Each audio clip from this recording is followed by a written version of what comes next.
Every breath, every movement is difficult for Vu and his brother Tan. Their muscles and bones ache. The boys are 13 and 15 years old. They're among the youngest victims of a war that ended 40 years ago. Their birth defects were caused by the dioxin Agent Orange. Sometimes my children ask me why they are like this. Why do they have this disease? And I don't know what to say. This is the way you were born, I tell them. The brothers can't dress themselves, nor can they feed themselves. They cannot go to school.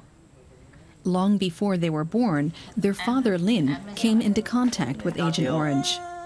The toxic herbicide caused genetic damage that he passed on to his children. Sometimes I try to tell my friends how I feel, but they don't really understand. The U.S. Army sprayed 80 million liters of Agent Orange during the Vietnam War. It was used to strip the jungle used as cover by the troops they were fighting. Lee Kong Tan is an 88-year-old war veteran. He experienced the use of Agent Orange firsthand. It was crazy what the Americans did here in Vietnam, spraying us with poison from airplanes. Whenever the planes came, we would cover ourselves with rain capes, but I'm sure we all breathed it in.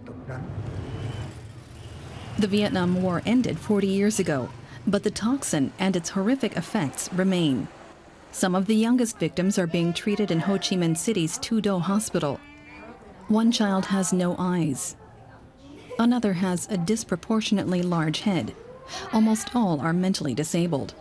Around 3 million people in Vietnam are suffering the effects of Agent Orange. Since the war, around 150,000 children have been born with birth defects.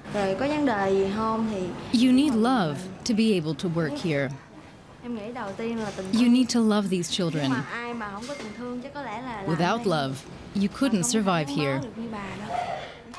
For decades, the U.S. government denied that Agent Orange was responsible for the birth defects. The U.S. is now funding programs for environmental cleanup and disabilities relief in Vietnam. But for many Vietnamese, it's too little too late. Each victim receives just $20 a month. The Do family depends on donations for the children. I just have one wish, for my children to be healthy. And we would like to have a third healthy child. The war caused immense suffering in Vietnam. 40 years on, the wounds have yet to heal.